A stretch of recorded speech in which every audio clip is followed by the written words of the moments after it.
My guest today is 7 years old, and honestly, she might be the wisest person I know. She calls it like she sees it, no fluff, no filters. And somehow, between the jokes and the side eye, she ends up saying things that stop me in my tracks. This is my daughter Greta, and she's here to remind us what truth sounds like before the world teaches us to water it down. I hope you enjoy. Welcome to Star Potential, a podcast where we explore the meaning of our existence while having a few laughs and sometimes tears through stories from the road of life. I'm your host, Julie Jo Hughes. As a stage performer, my life is quite literally about song and dance. I believe that life here on Earth is a playground for discovery, not a contest to be won. We ask questions together like, how do I evolve my consciousness? And how do you sing a passionate ballad when there's an old guy in the front row with his balls showing? True story. Stick around for these fun conversations. Hi, Greta. Hi. Thanks for being here on Star Potential. Thank you. Oh, hello. I'm so excited. You've been asking to interview for a while now, right? Yes. Do you have some burning things that you're wanting to share? No. Okay. Then why don't we just start by you telling us your name and how old you are? You just told them my name. Well, I want you to say it. My name is Greta Glenn-Vukojevic. I am 7 and I live in... Yeah, we don't tell them where we live. Practicing online safety, right? Okay, I have a question for you. What does it mean to you to be a star? Like not the kind in the sky, but like a person star. Am I a star? What do you think? I don't know. Well, what do you think it means to be a star? Because I've heard you say before. A rock star? Yeah. Because one time you said to me, right, remember, I'm the star. Remember? I did? Oh, yeah. When? It's been a couple years ago now. Years? Yes. A couple? Yes. How am I supposed to remember that? A couple is like 2 years. 2 years is like a lot. That's true. It's a big portion of your life. Well, what does that mean to you? So that means I said it when I was 5. True. So if we say like, oh, that person is a star, like what does that mean to you? There's no right or wrong answer. It's just like what it feels like to you. Person that's famous? Okay. I don't really know. Okay, that's fine. Do you feel like a star? No, I just feel like a person. Okay. Do you think that people can be stars? Yeah. Do you think that, so do you have to be famous to be a star? No. Oh, actually, maybe. Maybe. Depends. Uh-huh. Depends. Tell me more about that. I just said depends, so I didn't have to describe. I see. Why don't you tell us, when do you feel the most sparkly or full of light inside of you? What makes you feel like sparkly, shiny, and bright? When I am happy. When you're happy? Uh-huh. What kinds of things bring you that joy and that happiness that make you feel sparkly and shiny? Getting 100% on my test. Okay. People not saying no to me because then I feel embarrassed. Okay. Basically it. Mm-hmm. I don't really know how to describe anything. Like, can we move on to the class? Yeah, sure. I just had nothing to say, so That's okay. Do you think that everyone has times when they feel sparkly and bright? Do you think? No, you think? Not every person. So you think only some people experience that I'm shiny? not saying some. I mean, there's 1 in a million% chance that there's bad people or something. Because, I mean, there's more than 5,000 people in the world. Mm-hmm. So at least one person has to do that. Has to feel like a star. Yeah. Okay. Wait a second. Are you saying this because your podcast is called Star Potential? That's a very good guess. We do talk about stars a lot on Star Potential. So I do believe that everyone has potential to No, feel that everyone shiny brightness. is a star. Everyone is a star. Tell me more about that. What I mean is like not a rock star or like a person that shines, like an outer space star. Cause I learned this TV show called Brainchild, and it said we were all a star, and then when something happened, we all dropped to the earth and became humans. Okay. Yes, I like to talk about that here too. So we are all made of the dust that was the stars, and we're made up of those same elements, right? Yeah. So you could say we are all made So, from the stars. But it's confusing because is a soul a star? Is there a star a soul? Because the stars find bodies so they can be alive, but the souls also find bodies. So is it the exact same thing or something? Isn't that a good question? Why do I always look at the camera? Isn't that a good question? Because I'm the host. Okay, so you're saying, yeah, I love this question because the stars burst and their dust fell in the atmosphere, and at some point it made its place to the earth, right? Yeah, because so I'm wondering if a soul is a star or if a star just forms into a soul. That's a very good question. Do you think that does a soul exist without being part of a star or a body? I'm 7, Mom. Yeah, that's true. I'm just asking your opinion because... No. No chance. Also, if I do this, is it picking it up? Yes, it is. So, you're saying you don't have the answers to those questions? Yep. You know what? I don't either, but I think it's fun to ask the questions, don't you? Yeah.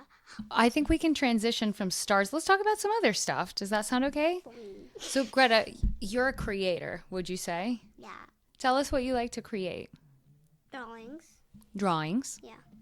And you're quite a builder too. You're always designing things in your room.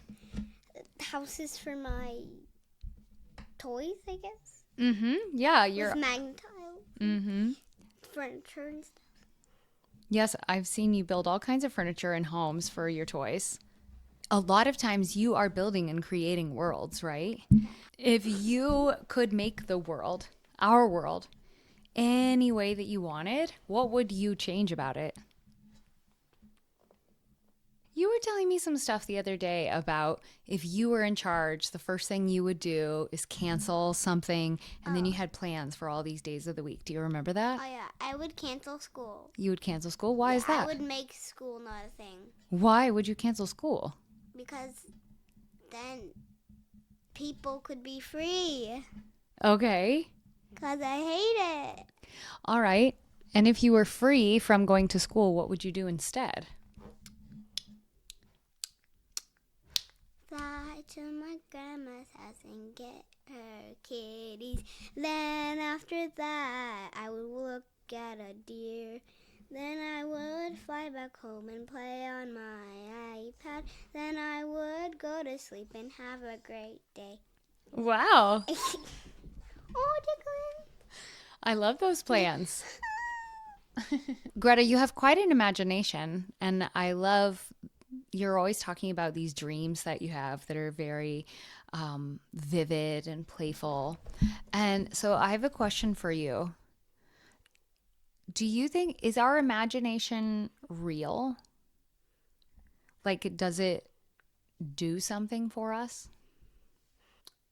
I think sometimes it's a vision of your life. Mm-hmm. So I believe it's real. But I mean, I don't know. Some people might get mad at me because they might not agree at me. But I don't mind if they get out of me. I'm disagreeing with myself. And how does that feel when something feels real to you and you know it might not be real for someone else?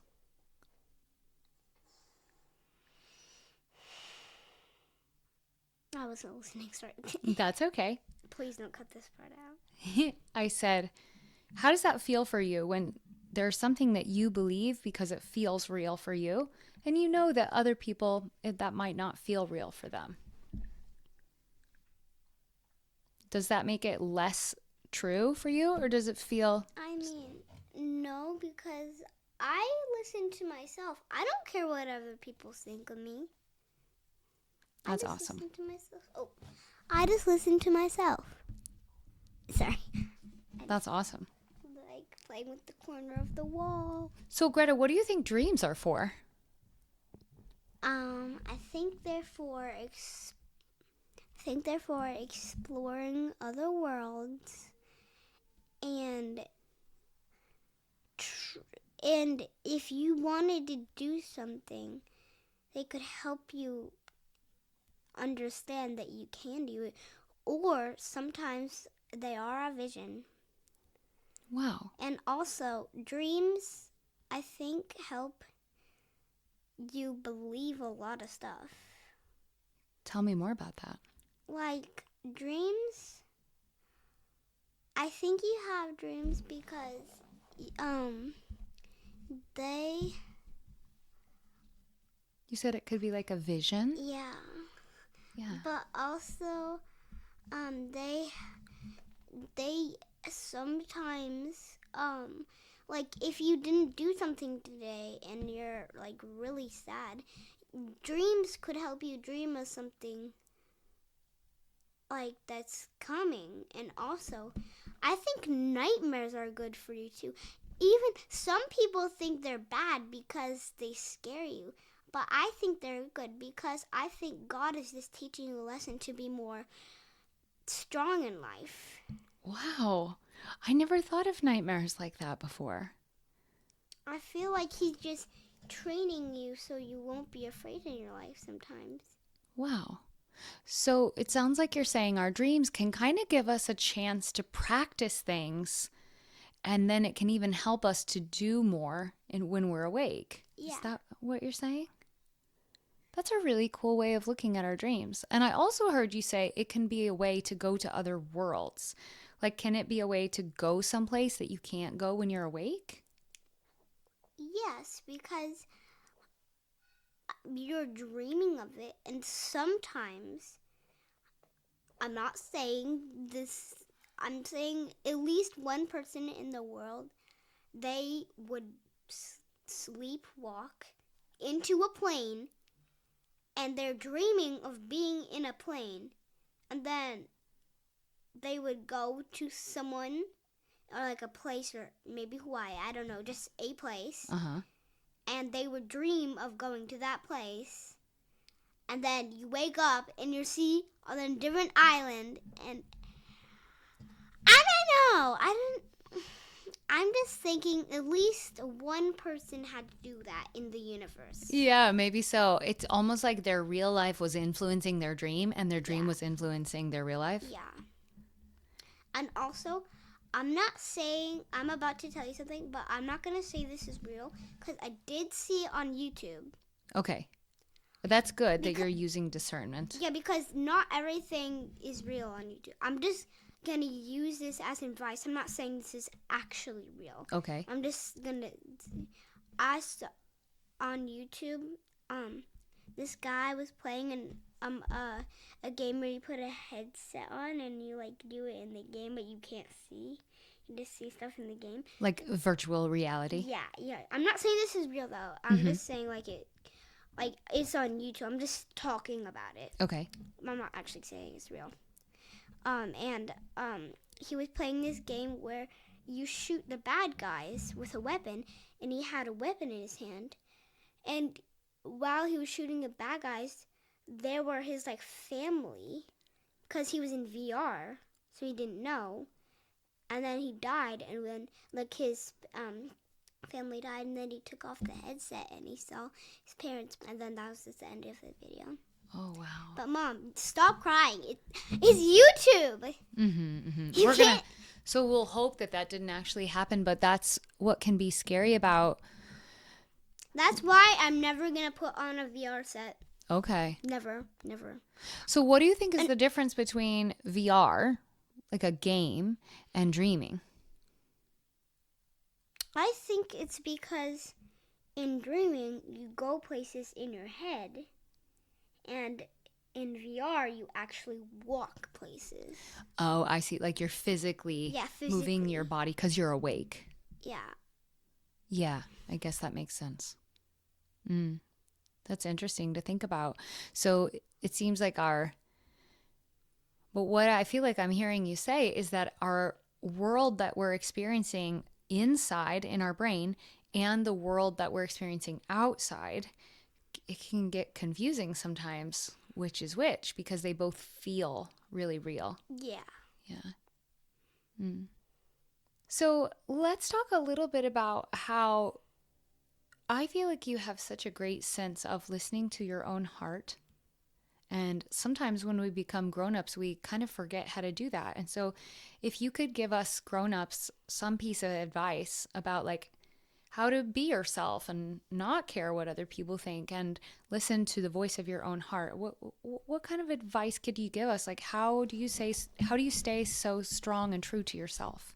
Well, I think you would believe in everything, so you would feel more dependent, and you would try new things, and then just be a new person and be great in life. So you're saying explore, be curious. Anything else you want to add? No. Okay, I like that advice. Also, can you not ask me as tricky questions? Because I'm 7. I know. You're also, I love how much thought you have behind these deep questions, and that's why I'm kind of making them tricky a little bit. But we can talk about some lighter stuff too. Okay. Wait, can I show my cross eye? If you want. But remember, a lot of people are just listening. I know. Okay, you can show it if you want. Please, people, watch it instead of listen. Wait, do they have a choice? Yes, they have a choice. Oh, then watch this. That is some great cross-eyed. Oh my. Or actually, not dreams, nightmares. Yeah. Let's talk about feelings for a second. Okay. Can you hold still? Just because the mic picks it up. So let me ask you, when you feel sad or mad, what do you do to feel better? So I'm trying to make me feel still. When you feel sad or mad, what do you do to make yourself feel better? Okay, one question before I answer. Okay. I need to know what would make me sad or mad, or else I can't answer. Okay, let me give you an example.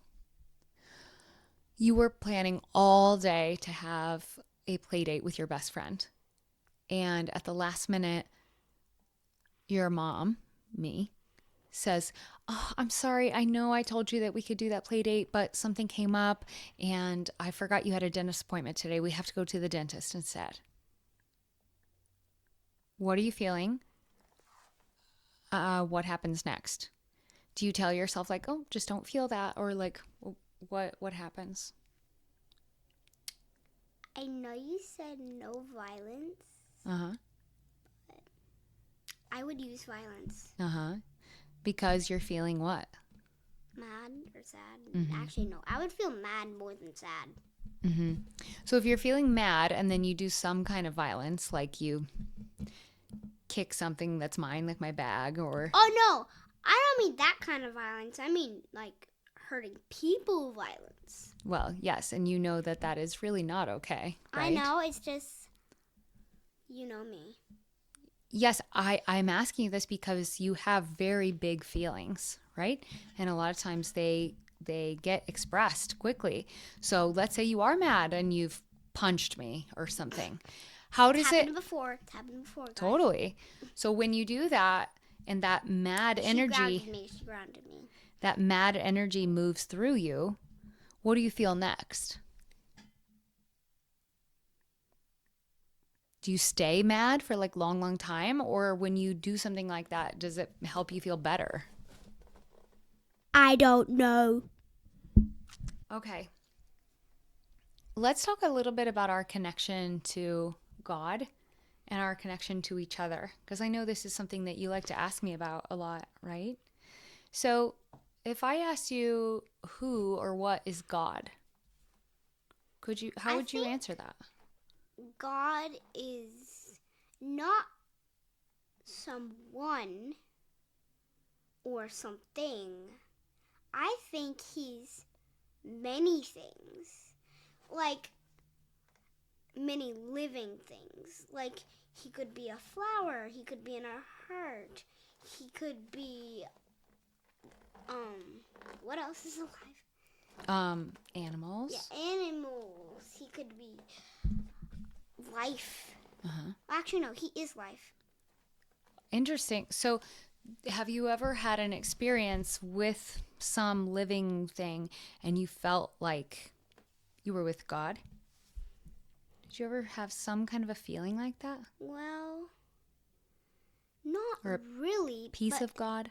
Not really, but sometimes when something happens in my heart, it feels like this exact thing happening, like the exact clothes, the exact hair, the exact moment.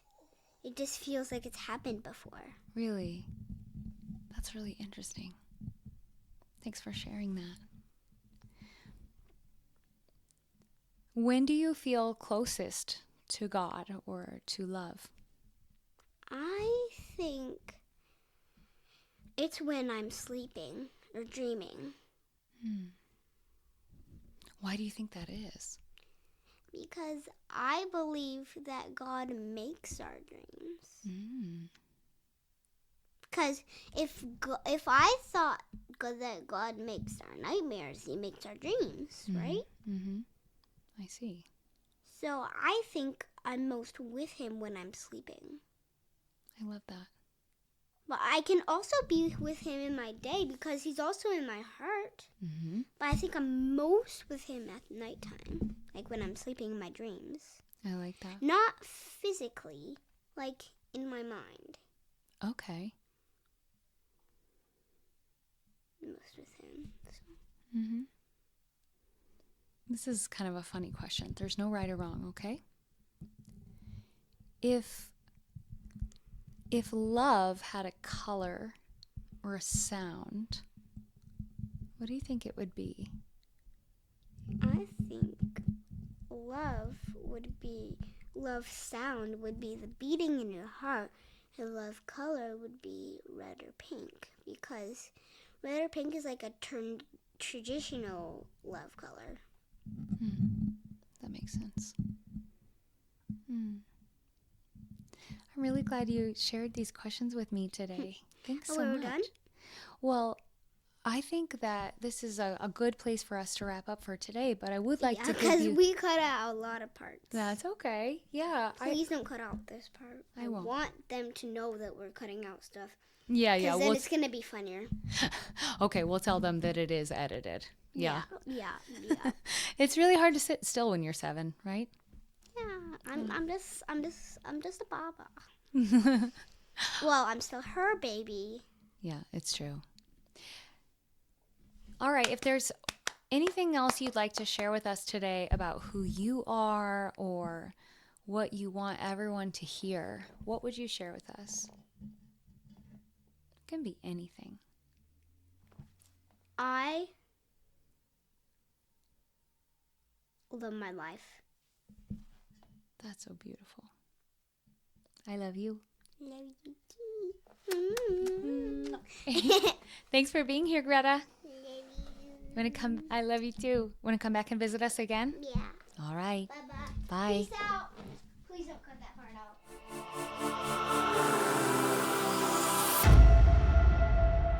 Well, that was certainly the most fun episode I think I've ever done.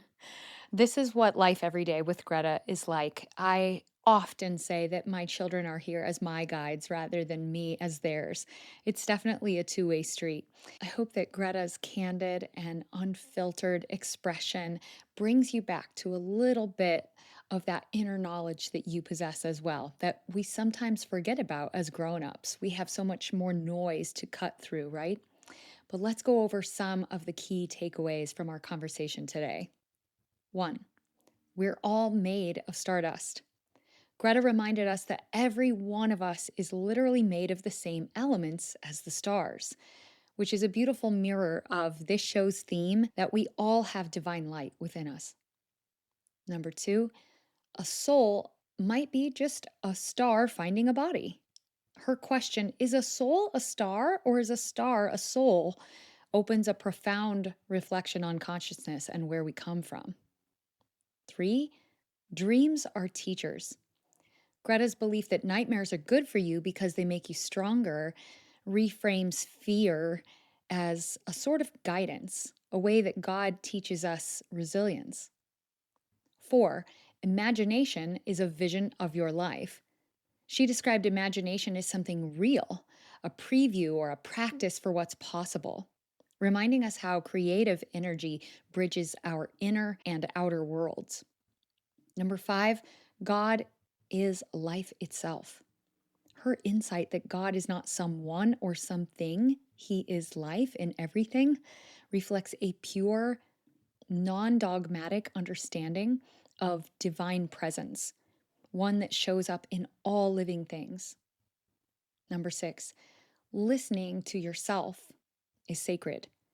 When she said, I listen to myself, I don't care what other people think of me, which she says often. I would love to say that she got that from me, but that is 100% Greta. When she says this, she models the kind of self-trust that so many of us grown-ups spend years trying to reclaim. Number 7, love is simple. Love as the beating in your heart, Greta says, it doesn't need to be analyzed or earned. It's already there, pulsing through everything. And number 8, joy is the measure of freedom. From canceling school to visiting grandma's kitties, Greta reminded us that play, freedom, and delight are natural medicine for the soul. If you enjoyed this episode, please share it with someone who could also use a bright spot in their day. And maybe, just maybe, she'll remind you to listen to your inner 7-year-old as well. I'm Julie Jo, and this is Star Potential. Thanks for listening, and I'll see you next week. Thank you for tuning into Star Potential with Julie Jo Hughes. If this episode resonates with you, I invite you to take 2 seconds, scroll down and click 5 stars on the rating. It's a fast and easy way to help the show gain exposure and momentum. If you're loving the show, I invite you to leave a quick review about what you love. Reviews are like gold to podcasters, and to show my gratitude, you'll be entered to win my monthly giveaway when you send me a screenshot of your review. I also made you a gift. It's a 9-minute, simple gratitude meditation with singing to help you practice mindfulness. Just visit me on Instagram at @TheJulieJo or find the link in the show notes. Thank you for your love and support. Until next time, keep shining your light. And that's a wrap.